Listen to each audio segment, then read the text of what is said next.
Uh-oh, the Avs found some depth scoring. Avs win over the Seattle Kraken 3-2. There were some portions of this game that the Avs didn't play well. There were some portions of this game that the Avs actively played poorly in, including most of the first period. But you don't have to play your best game to win. You only have to play better than your opponents. And frankly, where it mattered, the Avs outplayed Seattle in this game. With that being said, they had some good luck along the way, too. Seattle hit 2 posts in the first 5 minutes of this game, and the Avs got away with a bad period. The Avs really did very little positive in the first period of this game. Seattle outshot them 12-5. They dominated possession. The Avs really did not generate essentially any dangerous chances. It was not good hockey by any stretch of the imagination, at least from the skaters. What it was good hockey from is Justus Annunen. And yes, the posts help, but Annunen made every save that he needed to make. Wasn't that many high danger chances, but he made the low danger saves, and that's something that the Avs haven't gotten enough of from this season. Making the saves he needed to make kept this game 0-0. And the Avs are very familiar with playing a better period and ending up behind on the scoreboard. This time that script gets flipped, and it's the Avs who get the goal that maybe they didn't deserve. Malinsky breaking out this puck from the goal line for the Avs. This is a great work with Malinsky's feet. He gets all the way to his own blue line before shifting off this pass, creates a lot of space for the Avs, and catches Kiviranta in stride, also streaking through the middle. Because of that, that puts a number of defenders behind Kiviranta and allows him enough room to walk in deep. Now, he's not going to get to the goal here. He's defended, and that's going to get cut off. But this creates enough space for him to get a shot off of not high danger, but reasonable danger as he gets to the top of the circles in the middle of the ice. And if you see a goaltender make a mistake from there, it ends up in the back of his net with a good shot. I think if you're Seattle, you probably want that goal back, not just because you've played a great period, but a shot like that, you kind of want your goaltender to stop. Yes, it's a very good shot from Joel Kiviranta. But you're watching the opposing team's goaltender make save after save, and you can't stop a shot from the top of the circles. The Avs have been in that position often this year. I'm glad it's not them this time. I don't envy Seattle there. So, the Avs catch a good break. They play a bad period and win the period anyway. What happens from there? The Avs completely take over the game in the second period. They truly take it to Seattle on all fronts. They outshoot them 17-5 in the period. They dominate the game in every reasonable fashion. It's just really good hockey. And while I love the sport of hockey is dumb sometimes. It's Seattle to tie the game, despite the Avs playing so well. Seattle pressuring in their offensive zone. The Avs get in and get involved on this puck multiple times and cause a bunch of chaos that prevents Seattle from getting anything good initially. Right here, they win the battle. This is clear possession for the Colorado Avalanche. If you want to be safe, all Kovalenko has to do is turn and chip this out of the zone. And to be honest with you, all Kovalenko has to do is anything but what he does. Slowly slide this back towards the slot on his backhand to no one. This is possibly the worst play he could have made in this situation, as the Avs have full-on sold out to win this puck battle, all 4 of the other Avs in this slot area. So as this puck floats back to the slot and floats through the Avs defense, there's Jared McCann, just sitting in front of the Avs net, now has the puck by himself. You cannot do that with the puck. You just can't make that play, and you get punished for making it. Yeah, there's no magic sauce there. Just don't do that with the puck, Kovalenko. It's that simple. Thankfully, one boneheaded play did not stop the Avs' momentum. The Avs figured something out in the second period. After a very slow first, they realized all you have to do to beat Philip Grubauer, throw pucks at the net. So they started doing that relentlessly, and eventually, one is going to go well. Avs grinder line in here working hard in deep, winning puck battles for the Avs to continue having possession. It's never pretty hockey from these guys, but it is effective hockey. A missed shot rims around. Makar happens to be the D pairing here, and at this point in the game, the Avs aren't messing around. They're throwing pucks at the net. That's what Cale Makar is going to do. The initial shot, not a very good one. Gets blocked, but Cale gets a little bit lucky, finds the puck again, and this time he's able to create a shooting lane out of partial luck, partial skill, but he can now throw this towards the net, and you can see Seattle has stepped out a little bit. They're not physically engaging with the Avs net front players. That leaves Kiviranta uncontested to put a tip on a perfect tip shot from Makar, and it's a beautiful play.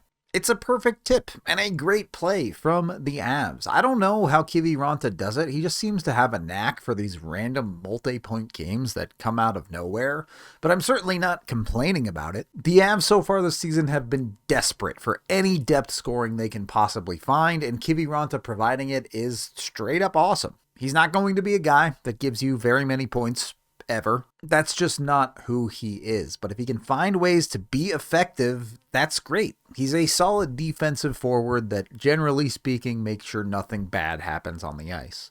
When he pitches in, the Avs become a very difficult team to beat. So a very good period wouldn't feel quite as good if the Avs go even on goals with their opponents. But late in the period, Seattle makes a mistake with a penalty, and this is where the Avs kill you. If they get ahead, you feel pretty good, but they can bury teams because their best players will make you pay eventually. Not a ton to break down on this play. The Avs are able to get the zone and get their power play set up. They do show a little bit of good movement here. Their Avs were better about moving their feet and having players swap positions and keep the other team honest with a little bit of momentum and movement just around the power play in general.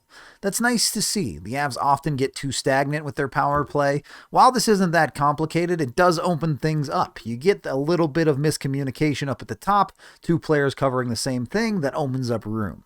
This sets up what could have been a MacKinnon one-timer, but Mac ultimately opts to fake the one-timer and step through to the middle. Again, the discombobulation with the players up top has less some space in the middle that now can be abused a little bit. As Nathan MacKinnon finds this space, he just remembers that he's better than everyone else on the planet and finds a way to thread a wrist shot under a stick to the near post between players. I don't know. Nathan MacKinnon can do this. Not a whole lot of other players can find that lane. Yeah, that's just all-world stuff from Nathan MacKinnon. How many players do any of that? The fake slap shot, the walk into the middle without getting knocked off the puck or not finding the soft spot. The actual shot itself, under a stick, off the bar, in, is just on another level. Sorry, Seattle. Nathan MacKinnon's just better than you. I don't think it was a perfect night for the Avs top line. I think parts of it, particularly Rantanen, really struggled tonight. And to be honest with you, at times, Nathan MacKinnon struggled tonight. But they are more talented, more skilled, and simply a better hockey players than anyone on Seattle. And when they put their nose down and go to work, they're going to get the better of any other hockey team. It's what they did. They get rewarded. The Avs go up 3-1, and you head into the third period with a 2-goal lead. The third period was slow and steady, similar to the Sharks game. It's weird to watch the Avalanche play like this, fairly low-event hockey, lacking that high-octane offense. Not that the Avs didn't have a couple of opportunities, but it's not particularly explosive in the third period either of these last two games. And to be honest with you, I'm okay with that. It's showing that the Avs can win in a shutdown effective style. It's showing their defense coming out to their best when it comes to lockdown hockey. They're proving that the Avs are good at something like that and that they don't have to outscore their problems every single night this year. Sure, another goal would have been nice. It would have made this a free win for the Avs at that point, essentially. But they don't get that, and they're still able to play decent hockey. With that being said, that insurance goal from Nathan MacKinnon still remains extremely important. Not just for the ultimate final score of this game, but a goal like that gives the Avs the opportunity to play a little bit of a slower period. If you're in a one-goal game, you can't really afford to play like that. But that's not what the Avs are. The Avs are in a 2-goal game. They give up very little for the first 15 or so minutes of the third period. You eventually get down to goalie pull time for Seattle.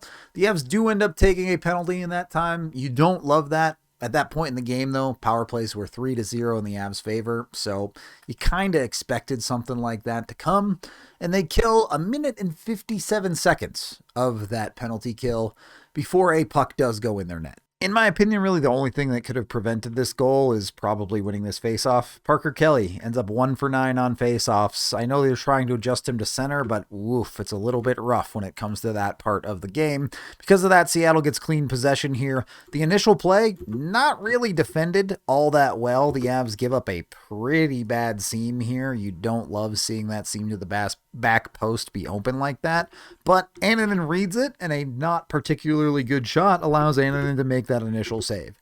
That first save is fantastic. You can't reasonably ask Annunen to do anything more than that, and at this point, Seattle just has 6 guys on the ice. The Avs only have 4 because it's a PK situation. There's not a whole lot they can do here, and that puck is going to get finished. Look, I don't care about this goal. First of all, it's a 6-on-4. Yeah, there's just more Seattle players out there. They're going to get the pucks better than you sometimes. You got a goalie who played well, and you had a defense that on the whole played well. They let up a goal in the last 3 seconds, but again, you have that 2-goal lead. So what does that goal mean? Absolutely nothing. You got depth scoring, you got scoring from your stars, you led for the majority of the game, and you won the game. There's really not a lot to dislike here. Yeah, you don't want to play a first period like that against a better team. It probably costs you, but you got away with it in this one, and you can't play every period to the best of your ability.